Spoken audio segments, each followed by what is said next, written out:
one of the main reasons why I decided to join the Mental Fitness Network is to learn from other fitness professionals why and how they are able to stay so long in their fields without getting burned out and giving up easily.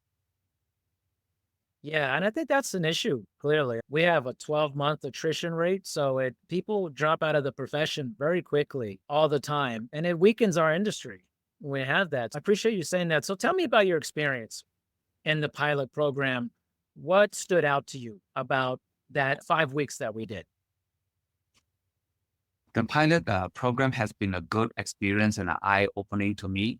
I was able to listen and hear from other fitness professionals from different specialty. Some are doing senior fitness, some are doing rehab, some are doing group fitness. So I'm able to learn from them as well what worked with them and what didn't work with them so that we would not easily fall into the same mistakes that they have been faced for over the years. So it has really been a very humbling experience to be a mentor and a mentee at the same time, because none of us have all the answers.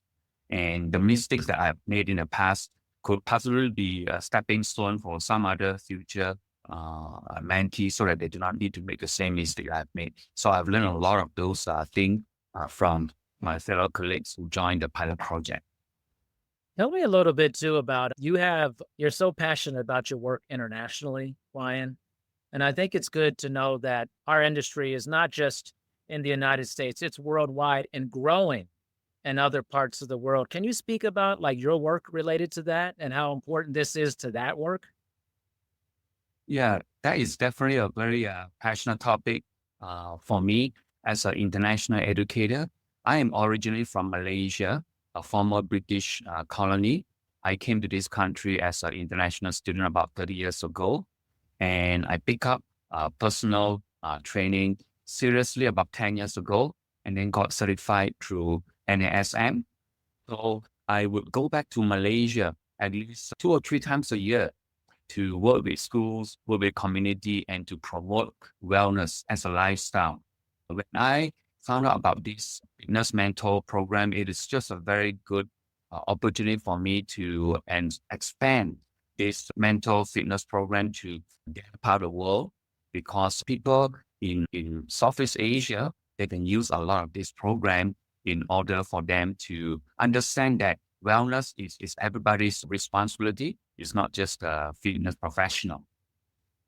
Yeah. And I have spent some time in Malaysia myself, and I noticed that it felt like it's just much newer over there in terms of the formalization of the industry. And there's a big thirst for learning and knowledge. Can you speak a little bit about that, kind of the state of where fitness is in Malaysia and in conjunction to how you see it in your time here in the States and how developed it is here? What do you tell us about that?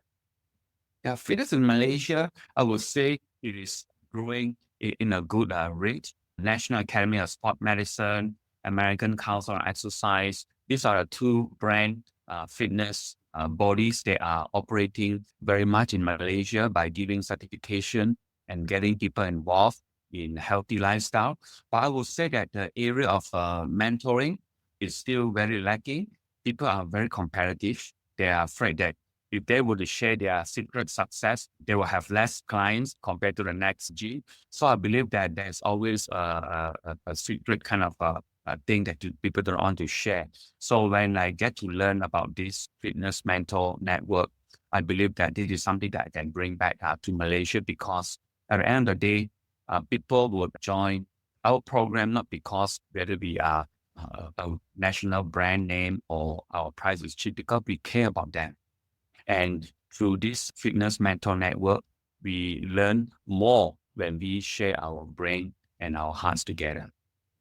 You know, it's interesting you said in Malaysia, there's a competitive aspect to it. And it's the same here, though. It's literally the same thing. I wonder why that mentality persists, not just in the US, but almost globally. Why is there such a competitive nature of it when we know that so many people need help? Um, What do you think that is?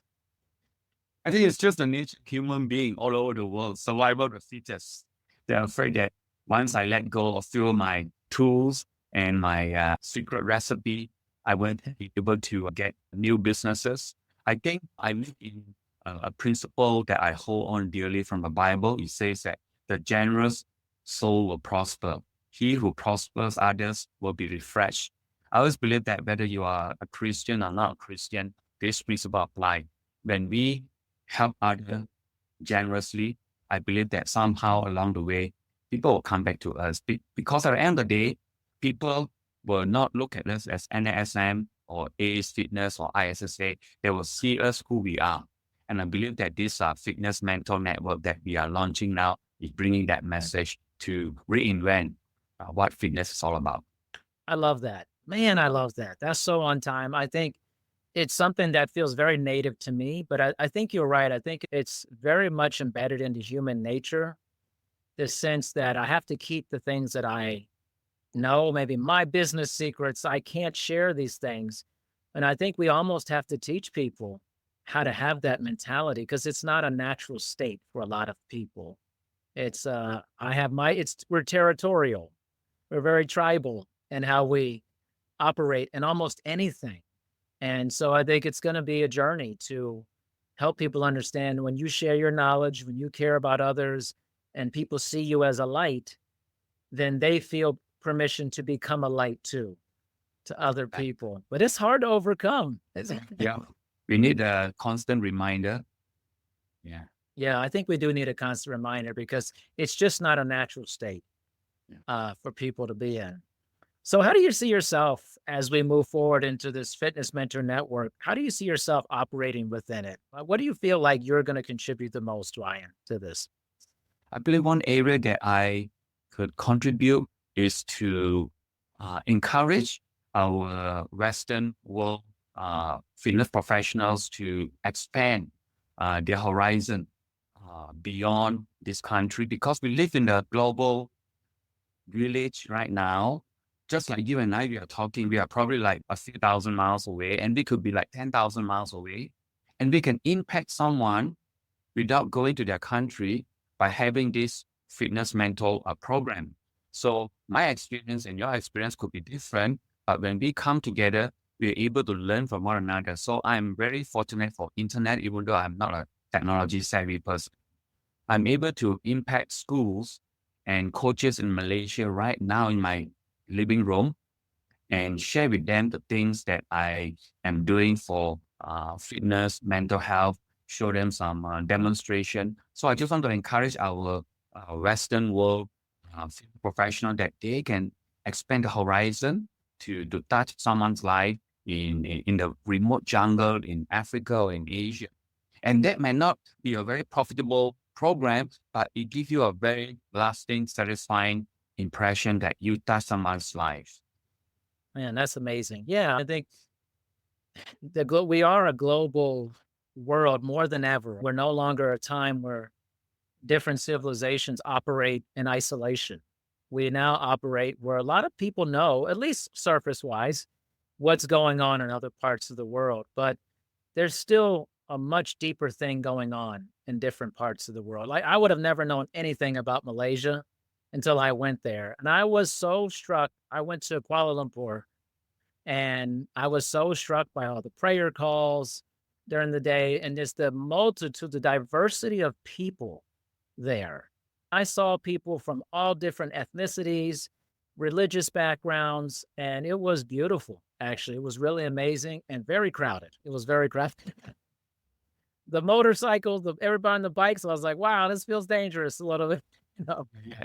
It's just 2 inches separation between one car to another. Yeah, I was like, and then I saw people standing on the street waiting. I was like, wait a minute, why are people standing in the middle of the street? Like it just the bikes going. I said, wow, what a different world. What an incredible world. And I was introduced to durian fruit there too, actually. I was like, whoa, okay. But it's eye-opening, I think, the more exposure we get to other cultures, other ways of living, how people live, how people pray, how people love, how people care. It helps us to be better humans. And conveyors of the human experience. So I really appreciate that. You were very focused on that, Wine. I really Thank you appreciate so it. much for giving me this opportunity. Yeah. Yeah, of course. Listen, Wine is part of this fitness mentor network in conjunction with IDEA, Health and Fitness Association. And February 27th is our first 12. It's our first program, which is a 12-month program. And then March 25th, we have our specialty cohort, which is a marketing. All fitness professionals need marketing help quite a bit. And Wine's part of our amazing pilot group and is on our meetings and helping us to build this. Wine, thank you so much. Appreciate you. And we'll be in touch, of course. Thank you so much. I really appreciate this opportunity.